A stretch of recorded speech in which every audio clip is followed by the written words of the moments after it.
27 अक्टूबर हर साल तमाम पाकिस्तान के लोग भी और कश्मीर के लोग भी बाहर निकलते हैं और एहतजाज अपना रिकॉर्ड करवाते हैं कि आज के दिन जो है वो हिंदुस्तान ने अपनी फ़ौज जो है वो वैली में और श्रीनगर में उतारी और उन्होंने कब्ज़ा कर लिया। लेकिन अगर आप हिस्ट्री को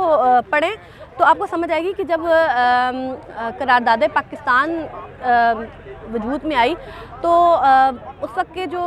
हिंदू थे वो समझ चुके थे और महाराजा भी इस चीज़ समझ चुका था कि अब जो है वो एक पाकिस्तान और एक हिंदुस्तान जो है वो एक अलग मुल्क बनने वाले हैं और अंग्रेज़ यहाँ से जाने वाले हैं। जिस तरह 562 के करीब जो रियासतें थीं वो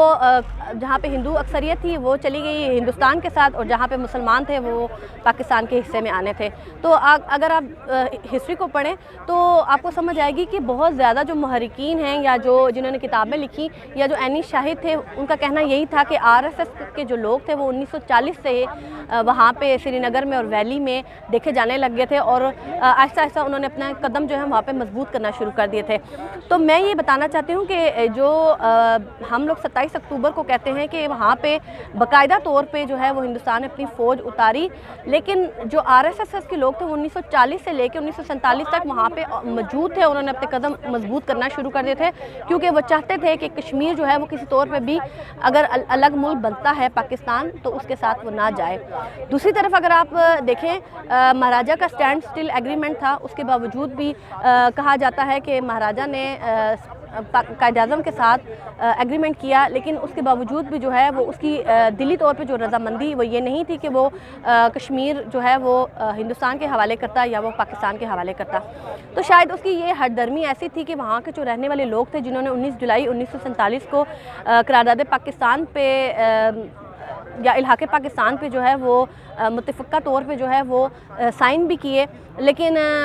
महाराजा को ये बात समझ आ चुकी थी कि कश्मीरी जो हैं वो हिंदुस्तान के साथ जाना नहीं चाहते और वो ख़ुद मुख्तार रियासत भी नहीं चाहते क्योंकि वो शख्सी जो महाराजा की अपनी वहाँ पे गवर्नमेंट थी उसका वो ख़ात्मा चाहते थे। महाराजा की और डोगर राजा की जो फ़ौज थी उस वक्त की उनसे वो निजात चाहते थे क्योंकि 1846 से लेके 1947 तक वहाँ पे बहुत जुल्म किए गए थे। महाराजा का कोई अपना जो कैरेक्टर है या उसकी अपनी जो शख्सियत है वो ऐसी नहीं थी कि उसने कश्मीरियों को बहुत कोई अच्छा रखा हुआ था। जो लोग ये कहते हैं कि स्टेट सब्जेक्ट लगने की वजह से कश्मीरियों को एक अलग शनाख्त दी गई, तो मेरा ख्याल से उनको ये अपनी सोच जो है वो क्लियर करनी चाहिए कि महाराजा जो है वो मरूसी रियासत बनाना चाहता था। अगर जैसे वो ख़ुद मुख्तार रियासत चाहता था तो वो कश्मीरियों को अपनी राया समझता था। अगर वो कश्मीरियों को हकूक़ दे रहा होता या उसने रियासत को बहुत अच्छा मुनज़्ज़म रखा होता तो शायद हम लोग कहते कि ठीक है वो एक ख़ुद मुख्तार रियासत रखने का हक़ भी रखता है, लेकिन ना तो उसने इलाके हिंदुस्तान किया और ना इलाके पाकिस्तान किया। अगर आप देखें बहुत ज़्यादा जो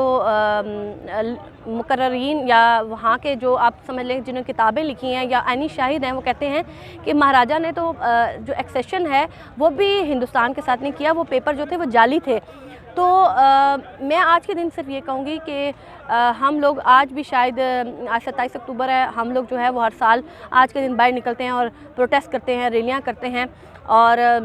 आज के दिन कहते हैं कि 22 अक्टूबर को कहते हैं कबायली आ गए तो उन्होंने रियासत तोड़ दी। आज के दिन हम कहते हैं कि कश्मीरियों पे जुल्म ढाया गया और भारत ने अपनी फ़ौज उतार दी, लेकिन मेरा ख़्याल से फ़ौजें भी आ गई, कबायली भी चले गए, लेकिन मसला वहीं का वहीं खड़ा है आज भी। तो अगर आप देखें तकरीबन 18 के करीब जो है हमारी करारदादें यूनाइटेड नेशन में पड़ी हुई हैं, तो उनमें से अमल दरामद जो है वो पिछले 60 साल से नहीं करवाया गया। तो शायद मैं ये समझती हूँ कि इसमें पाकिस्तान की भी नाकामी है क्योंकि पाकिस्तान जो है वो उस तरीके से कश्मीर का मसला जो है पिछले 60 सालों से नहीं उठा सका। शिमला एग्रीमेंट किया गया तो शिमला एग्रीमेंट को भी देख लें, वो एक इंटरनल एग्रीमेंट है, उस पर भी अमल दरामद नहीं करवाया गया। इमरान खान साहब ने बड़ी कोशिश की कि मोदी के साथ जो है वो अपने ताल्लुकात को बेहतर करके कश्मीर के मसले को हल किया जाए, लेकिन मेरा ख़्याल से जूं का तुम उसके सर पे तो खैर जूं भी नहीं रेंग रही और आप मुसलसल देख रहे हैं कि 370 और 35A को हटा के वहाँ पे जो है वो अब डोमिसाइल दिए जा रहे हैं। वहाँ पे आए दिन जो है वो गैर रियासी लोगों को शामिल किया जा रहा है। तो इस तरह भी सूबा बनाने की बात की जा रही है, लेकिन जो यूनाइटेड नेशन की करारदादें हैं उन पे किसी ने कोई जो है वो अभी तक अमल दरामद कराने की कोशिश नहीं की, ना पाकिस्तान की तरफ से ना हिंदुस्तान की तरफ से। तो मैं आज के दिन सिर्फ एक पैगाम जो आखिर में देना चाहूँगी प्राइम मिनिस्टर इमरान खान को कि आपसे मेरी ये रिक्वेस्ट है कि आप पिछले 2 साल से इस हुकूमत में बैठे हुए हैं और 370 को हटे हुए भी तकरीबन दूसरा साल है। تو آج تک آپ نے جتنی بھی حریت لیڈرشپ ہے، چاہے وہ JKLF کی ہو، چاہے وہ مسلم کانفرنس ہو، چاہے وہ حریت مقبوضہ کشمیر کی جو پاکستان میں رہتی ہے ان کو ہو، آپ ان تمام جو حریت لیڈرشپ ہے ان تمام لیڈرشپ کو بلائیں، اس قیادت کو بلا کے، اور ایسے لوگ جو تھنک ٹینکس ہیں، جو قانونی راستہ جانتے ہیں کہ کشمیر کی آزادی کے لیے کیسے وہ یونائٹڈ نیشن میں جا سکتے ہیں یا کیسے لوگوں کو موبلائز کر سکتے ہیں، تو آپ ایسے لوگوں کو جمع کریں، ایک ایسی ٹیم بنائیں جو کشمیر کا مسئلہ ایک مرتبہ پھر پوری دنیا میں اجاگر کرے، اور خاص طور پہ یونائٹڈ نیشن کی جو سیکورٹی کونسل میں ہماری قراردادیں ہیں ان میں عمل درآمد کروانے کے لیے کام کر سکیں۔